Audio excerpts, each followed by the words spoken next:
VigilanteWilliamson here with something a little bit different from what we normally do. We are talking about pro wrestling, and in this case, we're going to explore the top 5 reasons WWE should not sign CM Punk. Don't fret, Voice of the Voiceless fans. We will also explore the top 5 reasons WWE should sign CM Punk in a different video. And ultimately, I think that they will sign CM Punk. They're already alluding to it on TV. Editor's note: it looks like there are rumors that CM Punk and WWE may have already been in contact with each other, and WWE may have already denied CM Punk. You can take those rumors with a grain of salt. If that did indeed happen, this list may contain some of the reasons why CM Punk and WWE are not seeing eye to eye. So, without further ado, let's explore some of the cons of signing one of the most polarizing and popular people in pro wrestling with number 5. CM Punk will not be as protected in WWE as he was in AEW. Don't get me wrong, if you look at CageMatch.com and you look at his last year in WWE, full year we'll say, 2013, he has a 73% win percentage. And if you do the math on his entire AEW run, it's an 81.8% win percentage. Is not too disparate. He was obviously protected very well his last year in WWE. That said, he won't be as meaningful to WWE as he was to AEW. He was the top face, the top guy in AEW. He was the world champion. He technically never lost that belt, and we'll talk a little bit more about that in the positive video. But he's not going to be as important to WWE as he was to AEW. Don't get me wrong, I don't expect him to be jobbed out, but I do expect him to have to lose a little bit more matches. And let's not forget, CM Punk was very critical of how he was booked in WWE, losing to a lot of quote-unquote part-timers, which we'll get into a little later in this list, how that's relevant. And he didn't appreciate how he was booked, even though he was booked fairly strongly relative to WWE's usual booking. So I think that might be an issue going forward. Not only is he going to be booked to lose more often, he's going to be probably booked to wrestle more often, which gets me into number 4.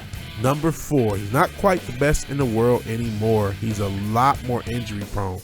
Part of the reason that he only has about 33 AEW matches is his injuries. Now, part of the reason is a lot of backstage issues and backstage fights he got into, but because he was injured so often, he couldn't wrestle as often. I think this issue is going to be something more pronounced as he gets into WWE. They usually wrestle more, they have live events, and CM Punk isn't 25 anymore. In fact, in a few weeks after this is being recorded in early October, he's going to be 45. And so he's going to be an older guy, and he's had a lot of injuries, and he did have a 7-year gap of doing no wrestling. Obviously, he felt in some of that with UFC. That didn't go too well in and of itself. But he's a guy who hasn't been as active of a wrestler over the past 3 years as he was most of his WWE career. And because WWE has a more strenuous schedule than AEW, I'm not sure his body's going to hold up to all the matches. Granted, AEW matches tend to be tougher, so that's another can of worms in and of themselves. I mean, tougher physically, they do more high-risk spots in AEW, so maybe he'll be a little more safe in WWE, the safe style, but he's still going to have to work more matches, and he still is an injury-prone worker. And going off the not the best of the world, I don't think he's quite as crisp of a worker for those who are a huge fan of technical in-ring working. And I don't think he's as crisp as he used to be, and he always was a little bit sloppy. No disrespect, still one of the best wrestlers in the world, but he always had a little herky-jerky movement, and now he's going to be physically impeded by his age and the injuries he's already acquired over the years. And he's a lot more injury prone the past few years with AEW than he ever was with WWE, and injuries were one of the many reasons he left in the first place. Number 3. CM Punk is only a nominal draw. I get it, this can be seen as a subjective statement, even though I'm going to be using a metric. It's everyone's favorite metric in the wrestling business, that is ratings. And trust me, I understand the criticism of ratings. I myself get a lot of wrestling content through YouTube, and I understand that ratings have never been the best metric of applying interest in a product. However, WWE and AEW are both TV products They are both primarily funded by their TV rights deals, and for better or worse, executives still use ratings as the metric. Now, we won't be getting into key demos because I'm only going off the raw numbers I got from Fightful.com, and we're only going through September 30th to include a month of episodes that CM Punk was not on. But we're going to be using AEW Collision, and if we go off the 11 episodes in which CM Punk appeared, they averaged about 573,000 people watching. If we go to the last month of September, which he didn't appear on any episodes, it averaged 435,000 views, or 435,000 people watching. That's a difference of 137,000, which is a nice number. It's a sizable number to say how much drawing impact CM Punk had. But if you go into his last month of appearances, that would be the August ratings, he averaged about 481,000 views. I say he, AEW Collision averaged about 481,000 viewers per episode, which again is, only a little bit less than 50,000. And if we take out the go home show for All In, it averaged only 458,000 views. So what, about 20 some odd thousand in difference between the episodes he appeared and not. The ratings for Collision progressively fell, and it showed, CM Punk was worth really only about 20,000 viewers at the end. That's not that much. That's not a real needle moving. Yes, over the average, it was about 100,000, which still matters. And you can argue even that number. How big of a number is that for WWE? It's still sizable. It still matters some. He obviously was AEW's biggest merch guy as well, so that's still going to matter in WWE. But 100,000 max and 20,000 towards the end of the CM Punk tenure, that's not really that many viewers. That's not enough to really move the proverbial needle. And also, CM Punk is not going to be the only head star, as we've already talked about with how he's not going to be as protected. He's not going to be the only star in WWE. So I don't really think that viewership number or his drawing number, and this is the only metric I can use to indicate that, I don't think it's going to be that big. I don't think he actually makes that much impact in general, let alone how much impact he makes in WWE. I know a lot of people are going to push back at this and get mad at this. Again, we'll have a positive video, but even though he's a huge name, he's one of the biggest names in wrestling, he's only a nominal draw. He's not a draw. He draws some people in, and hell, there's a strong argument that nobody really is a draw in modern wrestling. Maybe Roman Reigns, but we're even seeing WWE struggle pushing John Cena, and they're struggling with numbers with John Cena, who was one of WWE's biggest stars. I don't think CM Punk is going to move the needle that much, and the numbers are on my side. Number 2. CM Punk's reputation. You may not give a damn about his bad reputation. Shout out to Ronda Rousey. But I think members of WWE will, whether it's Seth Rollins or Roman Reigns or Triple H or one of many people who CM Punk infamously criticized on The Art of Wrestling, one done with his former best friend, Colt Cabana, a guy who he let the whole world know shared a bank account with his mom right before he got into a fight with the 3 EVPs of his former company. CM Punk has a crazy rap, and I'm not saying everything is his fault. I don't think that. I would agree that he does, or at least did, work with a lot of children in AEW, but he is not necessarily the most mature guy himself.